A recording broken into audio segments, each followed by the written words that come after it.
Welcome to Sexology, a podcast that untangles the science of sex and pleasure. And now, with this week's episode, your host, clinical psychologist, Dr. Nazanin Moali. Hello there. Thank you so much for tuning in to episode 144 of Sexology Podcast. I'm your host, Dr. Nazanin Moali. I wanted to start this episode with saying how grateful that I am that you guys are sending me your questions. As I shared with you guys a few episodes ago, that I'm doing a series on solely answering your questions. And if you got a sex-related questions, I would love to hear about them. Hopefully, I'll be able to answer it. If there's a specific question that's outside my scope of practice, I'll make sure I will have an expert on the show that the person can help you with the question that you got. So if you want to record your question, you can go to sexologypodcast.com. There's this blue tab and you can record your voice. So today we're going to continue our conversation about how to connect with your body. Last week we had Delisha in our show and she talked about the importance of connecting with pleasure. And part of it was like showing up for your body. So today our guest is Jessica Graham. She talks about why so many of us are checked out during sex and what can you do to increase your body awareness? Because I know at least every single person that comes to my practice or my friends, they want to be present and in tune during sexual experiences, at least most of the time. But just their mind gets distracted, think about other stuff. So we're going to talk about what to do to increase your body awareness. And more importantly, I know many of you guys want to know what to do to boost your sex drive. So Jessica will help us with that conversation as well. Jessica Graham is a meditation teacher, sex, relationship, and spiritual guide for couples and individuals, speakers and author of Good Sex, Getting Off Without Checking Out. She is contributing editor of the meditation blog, Deconstructing Yourself, and co-founded the Eastside Mindfulness Collective. Jessica also found Wild Awakening to help people become more human through psycho-spiritual evolution using meditation and self-inquiry. She also is an award-winning actor and filmmaker. I leave a link to her website, her book, in the show notes. And without further ado, here's my conversation with Jessica Graham. Welcome back to another episode of Sexology Podcast. I am so excited and honored to have Jessica Graham in our show. Jessica, welcome to our show. Thank you so much. Thanks for having me. I am so excited to have you on the show. I know mindfulness is a big part of your practice, and it's wonderful that you incorporated how people can have that and include that as part of their healthy sex lives. So one of the first complaints that is related to feeling distracted I get from clients is that they're saying that I'm constantly preoccupied during sex. I'm either drifting away to my laundry list or things I have to go to do grocery shopping, or I'm not feeling aroused in the moment, so I have to go to realm of fantasy. So tell us, why are so many partners are checking out during sex? Yes, this is a number one thing that shows up for me as well with folks that are looking for support. And there are a number of reasons. I think there are a lot of reasons, but there's a number of reasons that I run into a lot. One of them is that it can be painful emotionally to be in our bodies. Even those of us who haven't experienced huge amounts of trauma have still experienced just the trauma of being human. And when we're in our bodies, we can be reminded of that, and it can be really uncomfortable. And as a culture, we are somewhat disembodied. We're used to jumping into our minds. It's a sort of a cultural agreement that the mind over matter, right? And so when the body has any sort of trauma stored in it, oftentimes if we don't know how to work with that, we don't know how to heal that, we just want to get away from it. And sex is such an intimate, raw, open experience that it's magnified what's going on with our bodies. And so we're even more likely to want to remove ourselves from that equation. There's also, of course, the way that we feel about our bodies, how they look, right? And our culture has a really specific idea of what our bodies should look like. And they should be thinner, or they should have more meat on them, or the breast should be bigger or smaller, or we should be taller or shorter, our skin should be a different color, all of these things, right? For perfection. And so that seeps into all of us, even those of us who, would like to think that we're not affected by it, we're affected by it. And so being with somebody else in that intimate and open way can also bring up these insecurities around our body. And again, we want to jump out of the body. But also just in general, so many people are living from the neck up. And there's no reason to think that when we start having sex, that habit or that addiction to our minds would cease. In fact, it increases for many. And so it's not just during sex that we're lost in our minds. It's most of the time. And most of our thinking is non-functional. Most of our thinking isn't actually doing anything at all. And we miss out on the beautiful tool that our mind is. You mentioned fantasy, and I'm actually in support of fantasy if it's used in a mindful way, if we're aware of how we're using it and it's not cutting us off from our bodies or our partners or ourselves. That's an example of how we could use our minds. But because we're so used to being used by our minds and just dragged around on a wild ride wherever our mind wants to go, usually to somewhat negative places for a lot of people, we lose that capacity to actually use the mind. Mm-hmm. Love to hear about how can one incorporate the fantasy in a healthy way that they're not necessarily disconnecting from their body. So it's not necessarily a distraction. It's a tool they can use for amplifying the arousal. Mm-hmm. So the first thing, as a meditation teacher, the first thing I like to mention here is that most of us are in a fantasy most of the time. We're in the fantasy of the future and the past most of the time. And so it's really important to wake up to that, right? To have some awareness of the fact that our mind tends to take us into the fantasy of the memory of how it was, the fantasy of, how we want it to be or how we don't want it to be. More often we replay these negative versions of the future. And so to recognize that is really important, because that, of course, is going to translate into how we use fantasy during sex. I like to think of fantasy during sex as a movie that we're playing in order to increase and enhance and build upon the connection and the pleasure, rather than a movie that we're just lost in, that's disembodying us and taking us out of the experience. I've heard so many different kinds of fantasies and so many different ways of using fantasy when I've spoken or with clients. And it's a beautiful example of our human imagination and how wild and just colorful it really can be. And so I never tell people, get rid of your fantasy.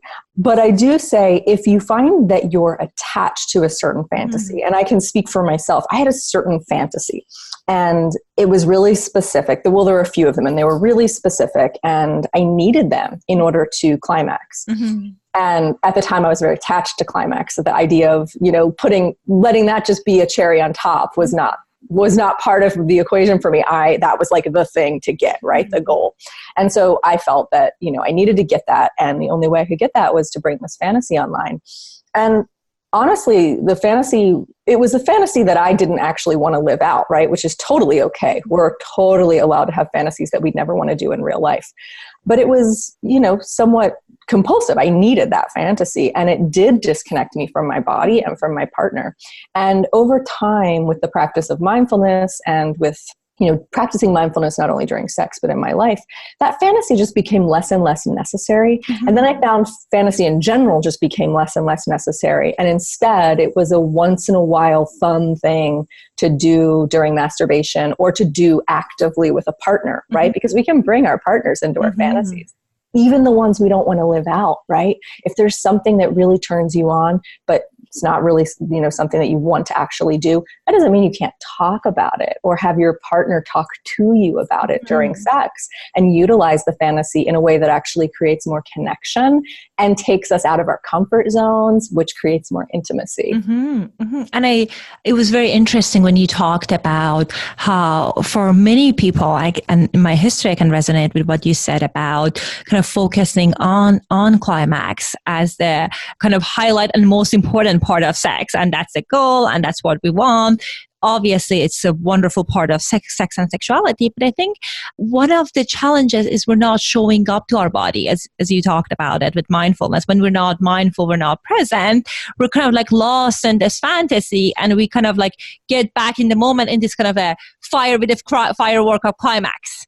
So I think if one can somehow learn the skill of kind of enjoying other parts of more subtle kind of sensation, movement, emotion that show up during the sexual play, that can help them to not necessarily be so invested in only getting climaxing.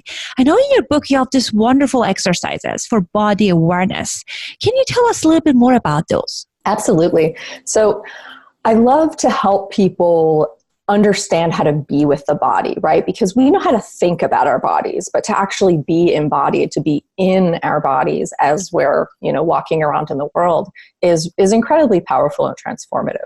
So one of the first things I like to do is just help people feel their bodies. And one of my favorite ways to do this is to help people feel something pleasant or pleasurable in their bodies. So I borrow from somatic experiencing, the modality from Peter Levine.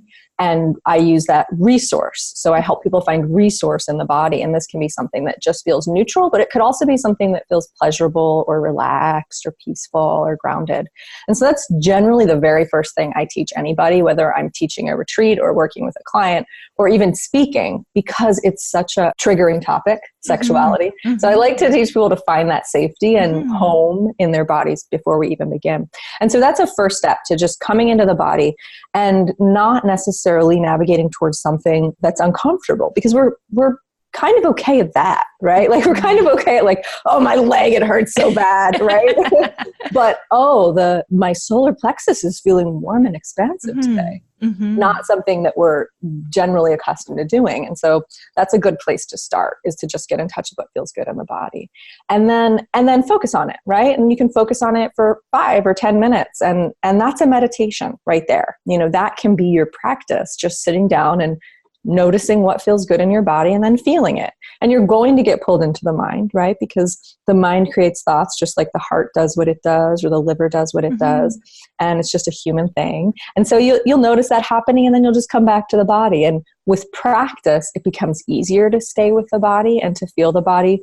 Just like with practice, playing the piano gets easier, right? Like it's a practice. It's not magic.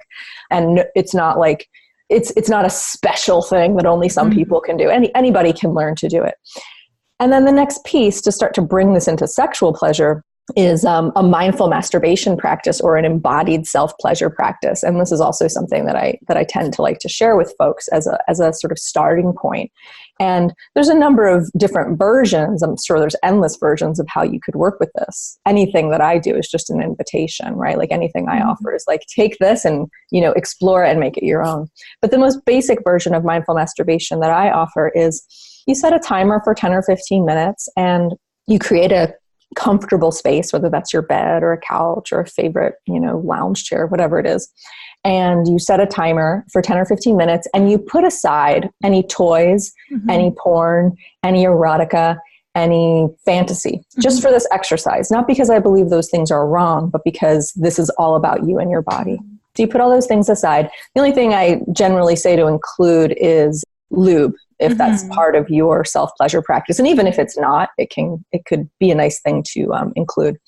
And then orgasm is not at all or climax is not at all the point of the exercise. The point of the exercise is to get in touch with your body, to get in touch with what feels good in your body, to get in touch with what your turn on feels like, and then to really be with it and soak into it. And so you don't start by just going right to the genitals. You start by exploring your face, touch your cheek, touch your lips, like try different, what does it feel like when you squeeze your face or when you gently stroke your face?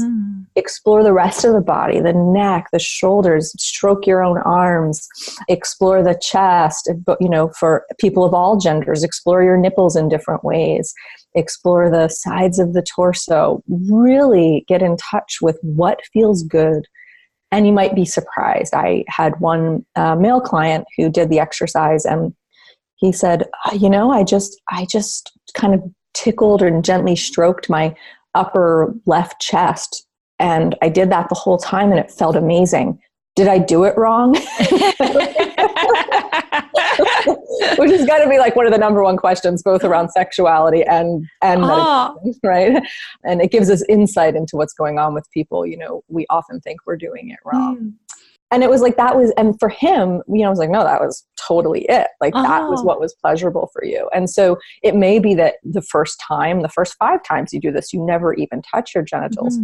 But if you move into that part of the body, I ask people not to go right into whatever they normally do. Because for a lot of people, there's the way they masturbate, right? And maybe they've been doing it that way since they were, 13. Maybe it's switched up a little bit over the years, but for a lot of people, it's somewhat rote.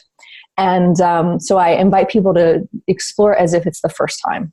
They've never touched themselves in this way before, and to try things that they haven't ever done before, and to move slowly through it. Not necessarily the motion, doesn't have to be slow, but just the process of discovery. And when the timer goes off, maybe you've climaxed, maybe you haven't, and it really doesn't matter. It's not the point. And then I ask people to just do a little bit of writing to help integrate the experience. And then if after that you haven't climaxed and you want to, go ahead and pull out your toys, pull out your porn, whatever it is you want to do, and and go for it. And then come back and do this as a practice, not as a replacement for your masturbation, but as a practice which eventually feeds into your self-pleasure. Even if it's something that doesn't seem like technically mindful, it's still going to start to be more and more mindful because and then of course you bring that into sex with a partner, these ideas. Well, I love that at the part that you mentioned to not start with the genital. I had this supervisor when I was doing my sex therapy training, and she was, at times with male who have issues with erection, we do this exercise that kind of they're doing stroking and letting go. And she was always saying that instruct people to start with touching their face, other parts, so you can help them to kind of incorporate this kind of waking up to their bodies. So I love that was part of the practice you mentioned. I can imagine that it will be really frustrating at times for people because the expectation is, I will be able to climax through this. But if they're exploring this new way of noticing the pleasure in their body, then that can be kind of a process, as you mentioned. And I love that you're saying that start from other parts in your genital, because as you said, that people have their own routine, they go through things. So this can be a very kind of a different experience for them. When they want to incorporate it with their partner, what are some of the suggestions you have around that? Well, I also just want to mention that, yes, the thoughts can come up around frustration with this exercise of mindful masturbation, but also emotion can come up. And I just like to add that sometimes a mindful masturbation practice might actually just look like holding yourself and saying, I love you, sweetheart. I'm right here with you. Right? It doesn't even need to be a sexual practice if there are things that need to be addressed and worked through. And your mind is going to have something to say about the experience, whether it's, this is awesome, I'm the best mindful masturbator ever, or whether it's I'm the worst at this, or I'm bored. Sometimes people get very bored with the exercise, but that's something to notice, right? And so the mind's going to do that. And just like with any other meditation practice, you're just going to return to the object of focus, which in this instance would be your body, your hands on your body, your breath in your body, your pleasure moving through your body. And so it's just about returning. It's that practice. So when we're moving into bringing this into sex with a partner, it's really helpful if our partner's on board, right? If our partner is also doing the practice and we can talk about it and we can explore it together, but that's not always going to be the case. And for me, when I first started working with this in my own life, I was not in a relationship that could support it. And so I needed to explore it on my own. And so I did that through masturbation, but I also kept bringing mindfulness to the sex that I was having, even though it wasn't something that we were talking about. And ultimately, that relationship ended because we were going in different directions as far as what we needed and what our desires were. But you don't necessarily need a partner who's fully on board in order to start exploring this. But communication is the number one thing, as I'm sure you find. It's people come because they want to talk about their sex life, but really we're talking about the way they're communicating. And so it's a perfect time to start practicing deeper, more intimate communication, is to say, hey, so I was listening to this podcast and they were talking about being in your body during sex. What do you think? Maybe we should try this. You can bring it up it doesn't need to be, we have a problem and we need to fix it. And here's the solution. Who wants that, right? Who wants to be told their sex life is a problem? And so to bring it in a fun, inclusive, collaborative way, I think is really, really important. And then to remember that there's no one right way and you're not going to get it perfect because there is no perfect. And that if you've been cut off from your body for most of your life, like most of us have, it's going to be, as you said, a process returning home to the body. And so you can start while you're having sex focusing on the genitals, right? It's a really obvious area. There's going to be a lot of sensation there. And then you can slowly over time just start spreading that attention out to include more and more of your body. As you do this, as you get in touch with all of the various movements and flows and the vibrations and the warmth and the cool and everything that's happening in your body, you're going to be way more open and available for what's happening in your partner's body as well. And this is where we start to move into mind-blowing spiritual type of experience during sex, because we really are experiencing the oneness that happens. And the thing is that can be with your long-term partner who, you're maybe married to, and there's a lot of years of trust and intimacy, but you can also have that kind of experience with a brand new partner or with someone that you might only be with that one night. Spiritual, mind-blowing doesn't necessarily mean one specific kind of sex. Definitely want that. Definitely, like if that's a goal, I can see that the people can kind of thinking about this is something I can incorporate in my practice, that hopefully I can move toward that direction and experience that spiritual sexuality that's connected to spirituality. And I know that can be a form of sex, can be a form of self-actualization. So wonderful that you mentioned that. As you were talking about the emotions that show up during sex, it reminded me of one of the wonderful concepts that you had in your book, which was orgasmic shame. Which was fantastic. And I see it a lot in my clients at least. Tell us a little bit about that. What is that? And how can people manage it and work through it?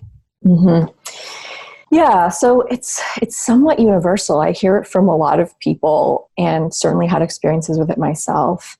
And I think I don't like to generalize, and there are so many different versions of what gender can be, but I want to speak a little bit in generalizations.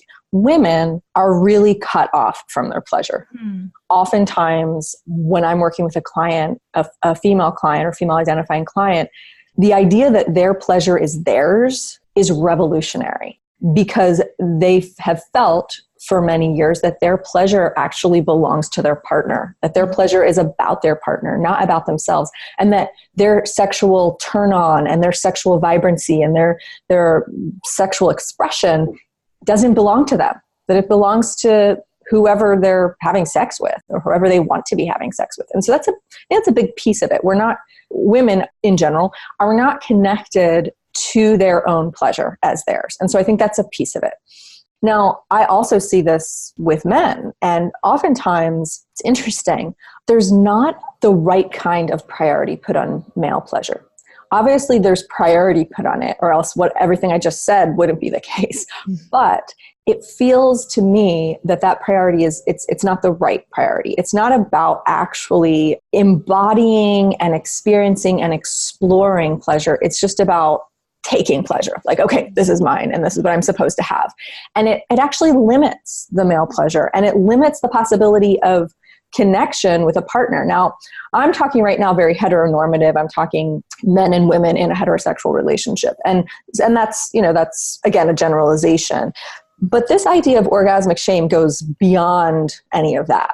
And I think one piece of it is that we as a culture are disconnected from pleasure. We're very tuned into pain, and we're tuned into chasing hits that we think are pleasurable, right? Pleasure as a distraction, pleasure as a way to avoid, pleasure in an addictive way, in addiction, but not just pleasure for pleasure's sake. And so it's almost like this thing is so foreign, therefore it must be wrong in some way.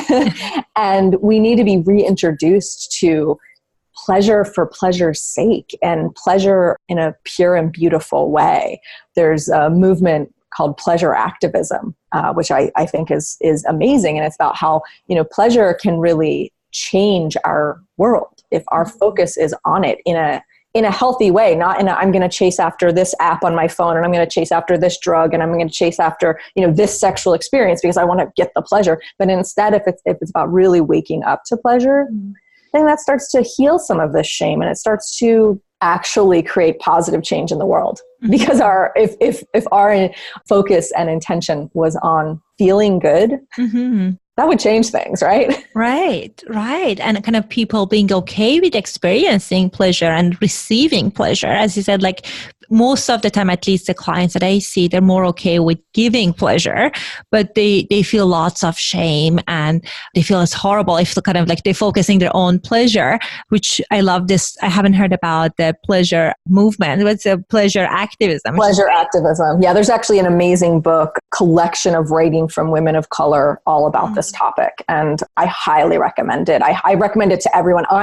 I've read it because I want to be more educated around how women of color are experiencing sex and pleasure, because a lot of my client, I have a fair number of white clients. And so I want to be educated, it's like, that's something I can do. I have the power to do that. So the book, I highly recommend the book for everyone. Wonderful. And also I think one other thing that was very helpful in your book, you talked about people using this mindfulness as a tool to help them with increasing their desire. Tell us more about that. So because I'm thinking of one of the, like, for example, this self-pleasuring exercise that you mentioned, I can totally imagine that would be helpful with people noticing the kind of the pleasurable, kind of arousing thing that happens in their bodies. But tell us about other ways that this practice can help people with finding and kind of increasing their sex drive. So I think of our sexuality and our sex drive as a relationship we have with ourselves, first and foremost. And just like any other relationship, your best friend or even your sister or, your partner, these relationships require attention and intention. If we have a friend who we never ever see and we never talk to, we never engage with on social media, then that friend ceases to be a friend. We can have some people that are just really special and we can see them 10 years later and it's like no time has passed, but that's still an energetic connection, right? Energetic intention and attention to the relationship. If there's none of that, then the relationship doesn't exist. And it's the same thing with our sexuality, I think. If we don't give it attention regularly, then it's not really there. And the good news is that we can bring it back quick, actually faster than we might think. But it does require the attention. And so I like to start there. How are you giving your sexuality attention?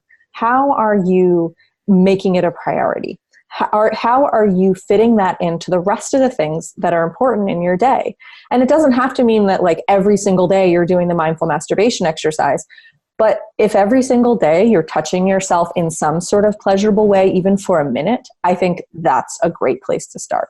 If every day you are noticing sensual experiences, the way your coffee smells right before you drink it, I think of you remember that classic episode of Ally McBeal, where like the one woman teaches her to like really enjoy. It's like that. It's like that show. Yeah, right. It's like so sensual, right? The smell and then the taste and the explosion of sensation and the feeling of the caffeine going through your body, right? Just one example of a sensual experience that a lot of us have every day. And so to start tuning into these and extending them and bringing mindfulness to the experience of sensuality and of pleasure, this is another way to engage with our own sexuality. And then also to continue to explore and grow and learn, right? Like whether it's trying mindful masturbation, whether it's learning about some tantric exercise, whether it's doing some breath work that awakens our sexuality, whether it's watching some ethical porn or reading some erotica or looking at erotic photography or whatever, writing yourself a sexy letter, finding ways big and small to engage with your sexuality is really, really important.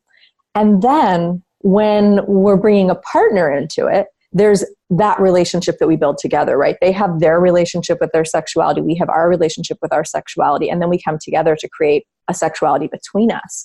And that also requires the attention. Oftentimes, it's not actually that you're not attracted anymore. It's not actually that you're not in love anymore. It's that those chemicals die down, right? We don't get those less than attraction chemicals forever. They settle down. We move into the, bonding and the love.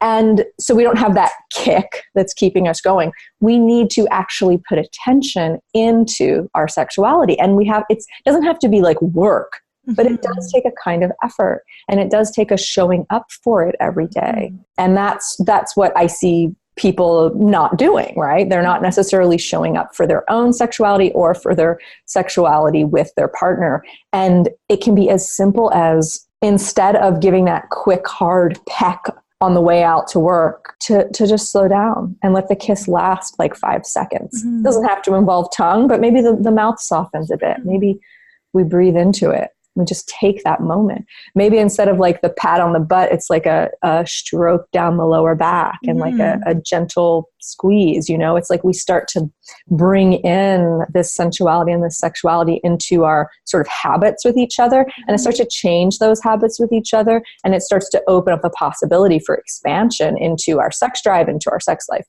And so that's one of the things that I always recommend to couples. Send a sexy text once a day.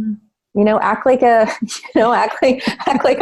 kid and, like teenager, sending some like lust soaked text to each other and see what that does.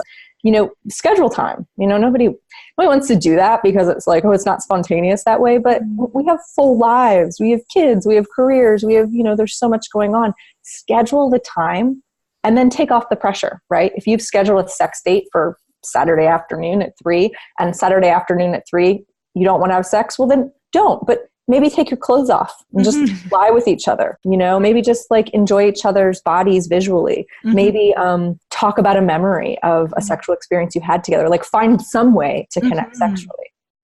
Love all these recommendations, and I think we all can do more of these things, these activities, this kind of mindfulness practices in our lives. Because as you mentioned, that people are thinking they don't kind of neglecting their sexuality, and they want to be kind of like they want to be able to kind of like rekindle it on the spot, which that's not how it works. And it's like an exercise. If you haven't ran for years, then you cannot start go out of the door and start running. So I love all the recommendation that you mentioned. I noticed we're toward the end of our time, and I know that you have this wonderful book and all these great resources for our listeners.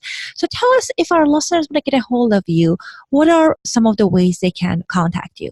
Sure. So folks can visit my website, which is yourwildawakening.com, yourwildawakening.com. And there is a link for my book, Good Sex, Getting Off Without Checking Out, as well as information about working with me privately. I see clients virtually all over the world. So, and I don't do the here's the 10 steps to your better sex life. I do more like, let's get together. Let's find out what's going on. Let's see where you want to experience transformation and shift. And then let's tailor it to you. So that's the way that I work with people. And I work with people of all genders. And like I said, that you can live anywhere because I do it all virtually. And then also on that site, I have announcements about retreats and workshops and things like this. And then I also tend to do a fair amount on Instagram. It's become one of the places that I really like to offer support and offer, words around these topics. And my Instagram is Jessica Clark Graham. And that's a place that I tend to do writings a couple times a week, which, a lot of it focuses on self-love and how self-love applies to sexuality and everything else. And I would say that's sort of like the foundational topic for me is self-love. And it's the sort of new writing topic I'm going to be working on. And again, how does that relate to our sex lives? Because I do think that self-love is the number one ingredient for good sex. Excellent. So I'll leave the link in the show notes to all the website. And you also shared with us that you're going to offer some link to a mindfulness exercise. Yes. So I want to offer your listeners a 1-month free code for Simple Habit, which is a really wonderful meditation app. And it includes a number of meditations from me that are specifically focused on sex. And so there's an orgasm anxiety meditation. There's a meditation to use before sex with your partner. There's a meditation to use during sex with your partner. And then there's there's a ton of other stuff on there, and there's a bunch of really great teachers. So I will make that available to your listeners, anyone that wants to give it a try, and check it out. Thank you for that. I myself also always looking for specific mindfulness practices that connect kind of like mindfulness and sexuality together. So I'm very excited to check that out. Thank you so much, Jessica, for your time. This was a delightful conversation, and I'm looking forward to talk to you in future. Thank you so much for having me. I hope you found my conversation with Jessica helpful.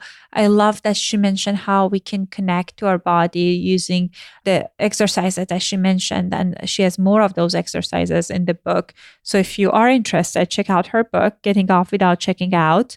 Also, if you want to learn more about the sex blogs that I've been writing and articles that I'm putting out there, make sure you are signing up for my newsletter. You can sign up at my website, sexologypodcast.com. I've been writing on a weekly basis, at least one blog post around sex and sexuality, and sending it out in my newsletter. So I hope that you will join the newsletter, and I'll talk to you guys later. Thanks for listening to the Sexology Podcast. For more great content, visit www.sexologypodcast.com. Please be advised that information presented on this podcast is not a substitute for seeking help from a licensed mental health provider.